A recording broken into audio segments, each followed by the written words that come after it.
और दिवाली की तैयारियां शुरू हो गई हैं। 1 नवंबर को होने वाली मुहूर्त ट्रेडिंग का इंतज़ार है। आपकी दिवाली को खास बनाने के लिए हम मार्केट के बड़े एक्सपर्ट से लगातार बात करेंगे ताकि अगली दिवाली तक के लिए आपके लिए एक जगमगाता सा पोर्टफोलियो बन सके। इस कड़ी में आज हमारे साथ जुड़ रही हैं फर्स्ट ग्लोबल की चेयरपर्सन और मैनेजिंग डायरेक्टर देवीना मेहरा हमारे स्टूडियो में। इन्वेस्टमेंट की दुनिया में देवीना जी के पास 3 दशक का अनुभव है। HDFC बैंक, अमेज़ॉन, एप्पल जैसे शेयरों पर देवीना मेहरा ने सबसे पहले भरोसा जताया था। आइए देवीना जी से समझते हैं कि अगली दिवाली तक के लिए क्या रणनीति रखनी चाहिए। देवीना जी, गुड मॉर्निंग। सबसे पहले तो आपको दिवाली की शुभकामनाएं और हमारे स्टूडियो में आने के लिए आपका बहुत बहुत धन्यवाद। शुक्रिया अनुज, और आपके दर्शकों को भी दिवाली की शुभकामनाएं थोड़ा इन एडवांस। देवीना जी, ये अर्निंग सीज़न क्या मार्केट के लिए एक रियलिटी चेक बनकर आ रहा है? क्योंकि जिस तरीके से स्टॉक्स रिएक्ट कर रहे हैं अर्निंग्स पर, और बड़े स्टॉक्स, बजाज ऑटो जैसा स्टॉक 15% गिर जाता है, टाटा कंज्यूमर जैसा निफ्टी का स्टॉक 10% गिर रहा है अर्निंग्स पर। क्या थोड़ा सा अर्निंग्स को लेकर थोड़ा सा डरने की ज़रूरत है इस मार्केट में? देखिए, एक ये बात होती है कि मार्केट को जो करना होता है या स्टॉक्स को जो करना होता है, कई बार उसके लिए एक बहाना सा बन जाता है, कुछ चीज़ जैसे निमित्त बन के आती है। तो ये तो काफ़ी टाइम से लग रहा था कि मार्केट में थोड़ा रिएक्शन आएगा, थोड़ा नीचे आएगी मार्केट, और ये चीज़ तो मैं कहूँ तो लगभग 6 महीने से लग रही थी। बीच में मार्केट उसके बीच में इतना चला भी, तो इसीलिए जब हम लोग को ऐसा लगा था तो हम कैश में नहीं गए थे, तो थोड़ा बहुत हेजेस खरीदे थे। पर वो तो अब हेजेस भी इतना दूर चले गए क्योंकि तब से मार्केट इतना ऊपर चला गया। तो वो कभी ना कभी वो आना था, तो कोई ना कोई कारण बन के आता है। ओके। नहीं, लेकिन फिर अप्रोच क्या हो इस मार्केट में? क्या करेक्शन जो है ये थोड़ा और लंबी चल सकती है अभी, टाइम वाइज, प्राइस वाइज, या फिर इन लेवल्स के आसपास थोड़ा सा आप मार्केट में वापस आप थोड़ा सा बाय साइड की तरफ बायस बनाएंगे? देखिए, मेरा जो मानना रहा है, जो कि मैंने पिछले कुछ महीनों से आपके चैनल पे कहा है, कि मुझे जो लार्ज कैप्स है, जो निफ्टी के आप समझ लीजिए स्टॉक्स हैं, या उसके बियॉन्ड भी उतना बड़ा रिस्क नहीं लग रहा कि बहुत सस्टेन्ड क्रैश आएगा।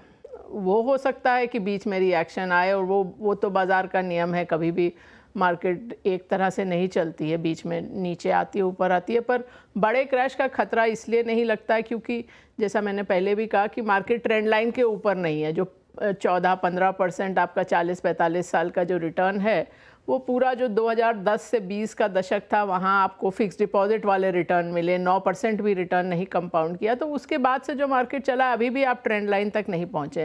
लेकिन बहुत सारे एरियाज़ हैं मार्केट में जहाँ खतरे की घंटी है, जहाँ आपको केयरफुल रहने की ज़रूरत है, और अधिकतर वो एरिया हैं जहाँ सबसे ज़्यादा इंटरेस्ट रहा है, जो वहीं पे फ्रॉथ आती है हमेशा। जहाँ पर आप समझ लीजिए, मैं बोलती हूँ ये अच्छा थंब रूल है कि जहाँ भी जिस थीम पर बहुत सारे new NFOs, new fund offerings आते हैं, वो थीम ख़त्म होने की कगार पे होता है हमेशा, ऑलमोस्ट हमेशा। और बाकी भी जैसे IPO मार्केट में आप देख लीजिए, वहाँ बहुत फ्रॉथ है कि आप खरीद रहे हैं, आप वो स्टॉक खरीद रहे हैं, ये आप सोच ही नहीं रहे हैं। आप तो सोच रहे हैं कि ये एक लॉटरी है, लग गई तो मैं जैसे ही वो स्टॉक अलॉट होगा उसको बेच देंगे। जो कि सेबी का डेटा भी यही दिखाता है कि जब स्टॉक अलॉटमेंट होती है, अधिकतर लोग 1 हफ्ते के अंदर बेच देते हैं। तो वो सब खतरे के एरियाज़ हैं, लेकिन जो main stream large cap stocks हैं, वहाँ उतना खतरा मुझे नहीं नज़र आता है।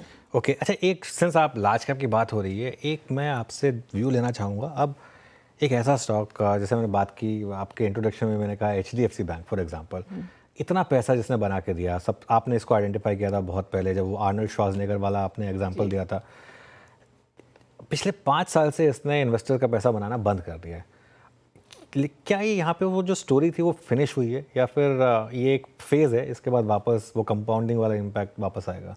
वो कहना मुश्किल है, और जैसा कि मैं बहुत बार कहती हूँ आपके चैनल पर भी, कि बैंकिंग थोड़ा बाकी तरह की कंपनियों या इंडस्ट्री से थोड़ा हट के सेक्टर होता है, क्योंकि बैंकिंग एक ऐसी जगह है जहाँ पर आपको नेगेटिव सरप्राइजेज ही आती हैं, पॉजिटिव सरप्राइजेज नहीं आती हैं। क्योंकि बैंक, आप ये समझ लीजिए ना, बैंक ने अगर किसी को पैसा दिया, तो वो अगर कंपनी बहुत अच्छा करती है तो बैंक को कुछ बोनांजा नहीं मिलने वाला है।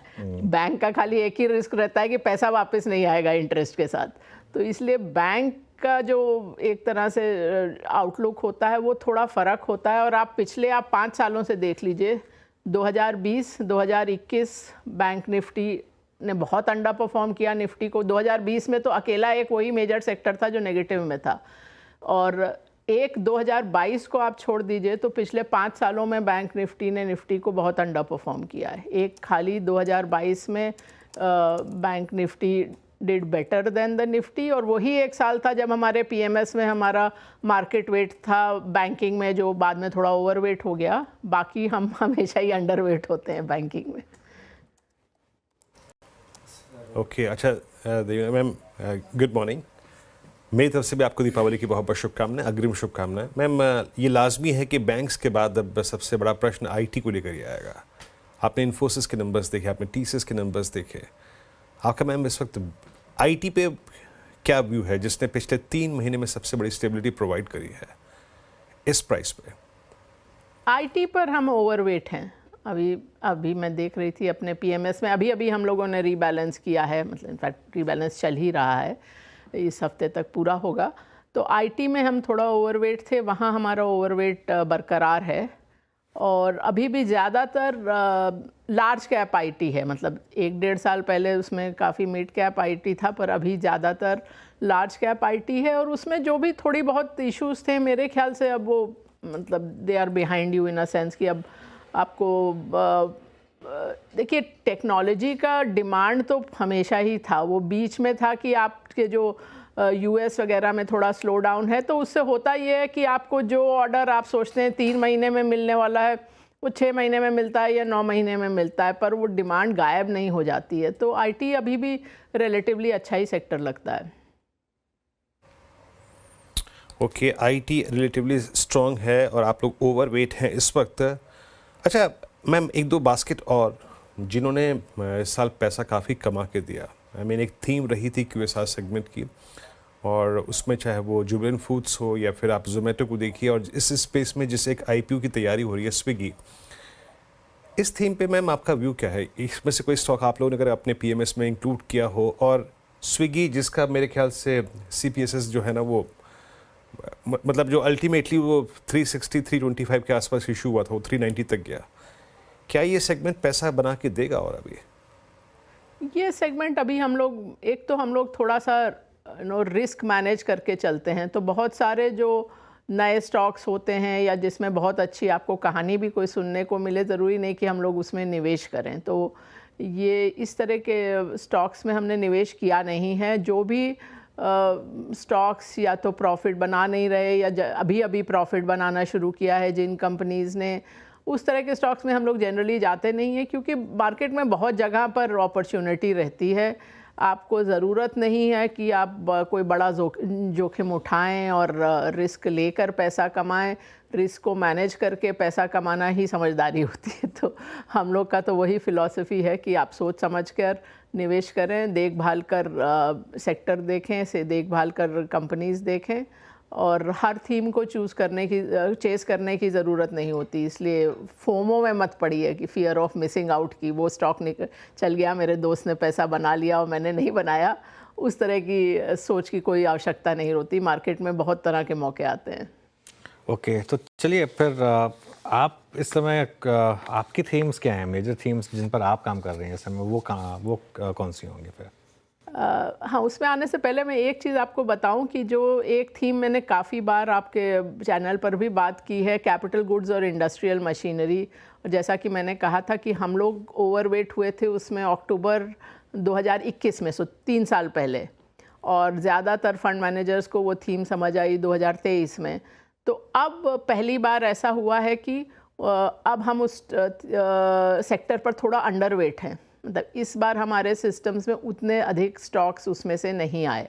तो वो 3 साल में पहली बार है कि वो वाला थोड़ा अंडरवेट हो गया। मतलब ऐसा नहीं कि कोई बहुत ख़राब लग रहा है, पर अब उतने स्टॉक्स उसमें नहीं आ रहे हैं जो हमारे क्राइटेरिया को मीट करें। और जहाँ ओवरवेट हैं, फार्मा हेल्थ केयर, हम लोग लगभग 2023 के शुरू से ओवरवेट हैं। वहाँ थोड़ा ओवरवेट बढ़ता गया, अभी इस बार और बढ़ा तो नहीं है, लेकिन अभी भी वो काफ़ी ओवरवेट सेक्टर है। ऑटो कंपोनेंट्स हमारे लिए ओवरवेट सेक्टर है। आईटी का मैंने कहा। अब जो पिछले 2 बार में थोड़े स्टॉक्स ऐड हो रहे हैं जिन सेक्टर्स में, एक केमिकल्स, वो 2 साल के बाद केमिकल्स फिर से हमारे सिस्टम्स को अच्छे लगने लगे हैं। और FMCG में भी धीरे धीरे करके थोड़े स्टॉक्स ऐड हो रहे हैं। तो ये 2 सेक्टर्स हैं जहां अभी रिसेंटली ऐड हो रहा है।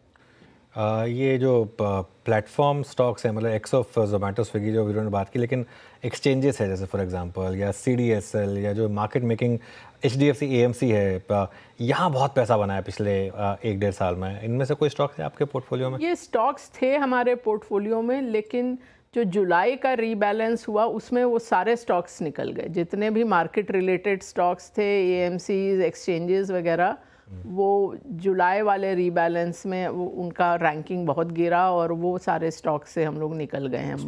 एक आध कोई बचा हो, वैल्यूएशन की वजह से या कोई और रीजन की वजह से? वो मतलब एक्चुअली हम लोग सारे फाइनेंशियल साथ में देखते हैं।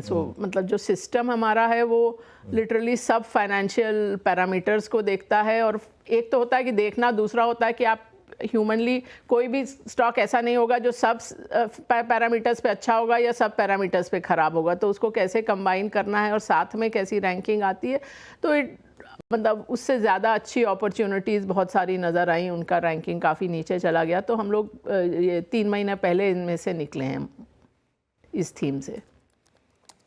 अच्छा दिव्या मैम, ये इंश्योरेंस स्पेस पे आपका टेक क्या है? मतलब इस बार की अर्निंग्स या फिर लास्ट Q1 रिपोर्टेड अर्निंग्स के बाद स्टॉक्स ने मूव अच्छा दिया था। HDFC लाइफ ने लीड किया इस स्पेस को। अभी आपका इंश्योरेंस सेगमेंट में अगर कोई एक्सपोजर हो या फिर इस स्पेस पे आपकी राय? इसमें थोड़ा ही एक्सपोजर है, बहुत अधिक एक्सपोजर नहीं। अभी हम लोग देख रहे हैं एक्चुअली इसको कि इसमें क्या करना चाहिए, कुछ करना चाहिए। तो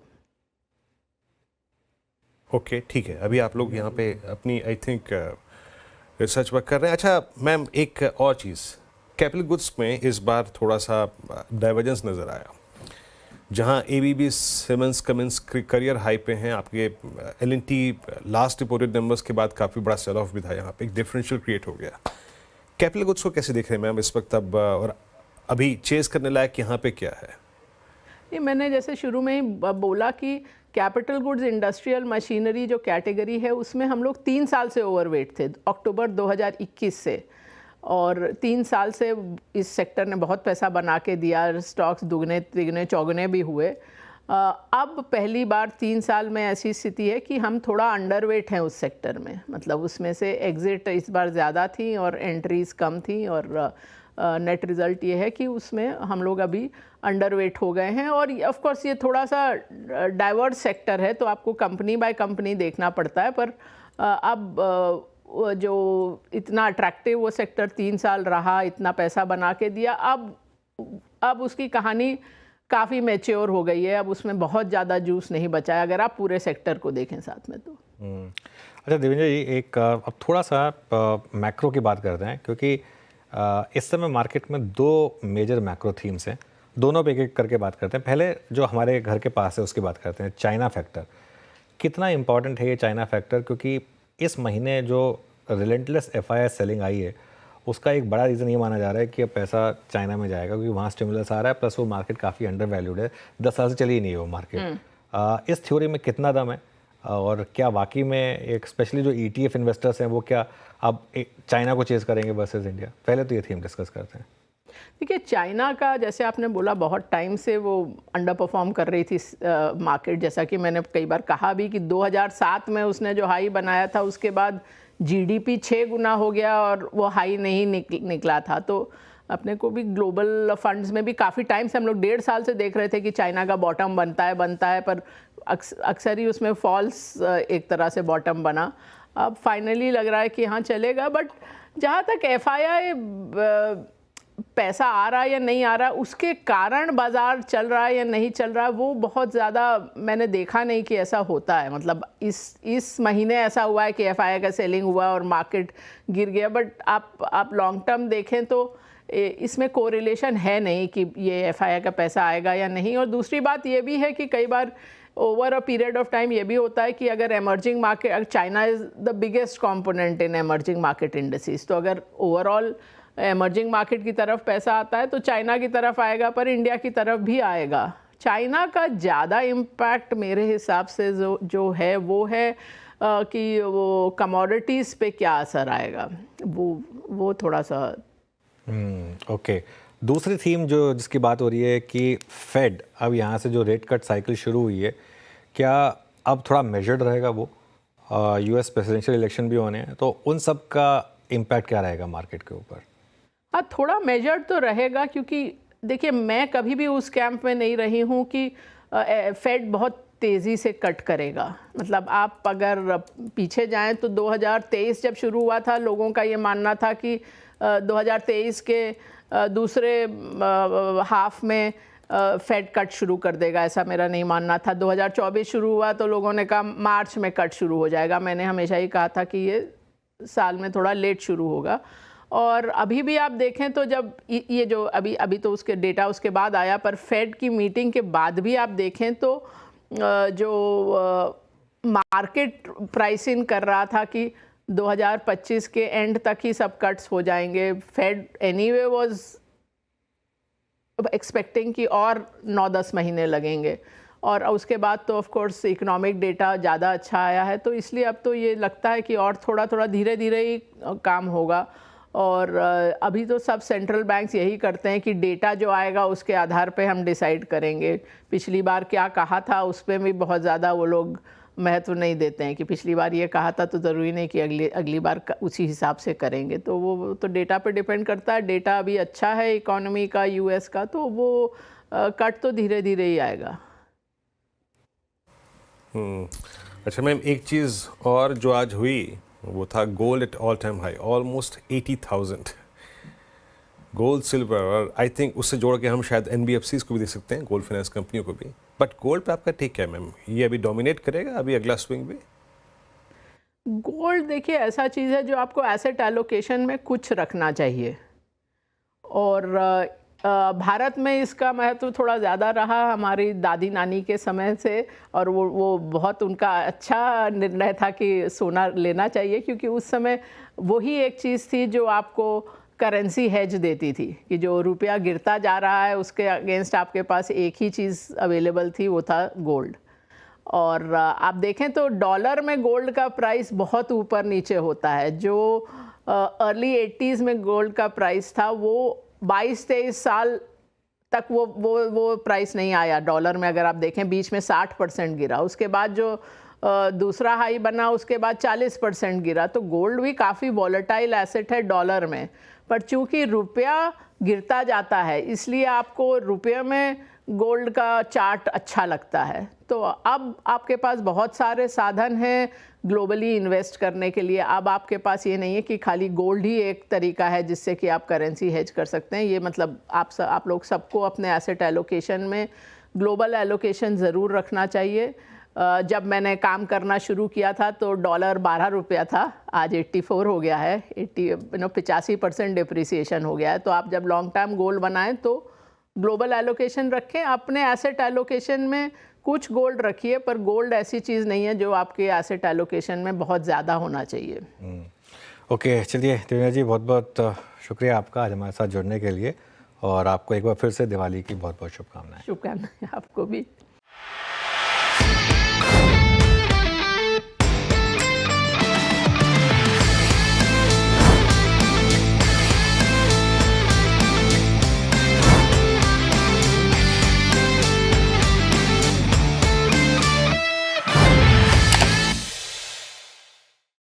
बता दें कि मनी कंट्रोल पर दिए गए विचार एक्सपर्ट्स के अपने निजी विचार होते हैं। वेबसाइट या मैनेजमेंट इसके लिए उत्तरदायी नहीं है। यूजर्स को मनी कंट्रोल की सलाह है कि कोई भी निवेश निर्णय लेने से पहले सर्टिफाइड एक्सपर्ट की सलाह लें।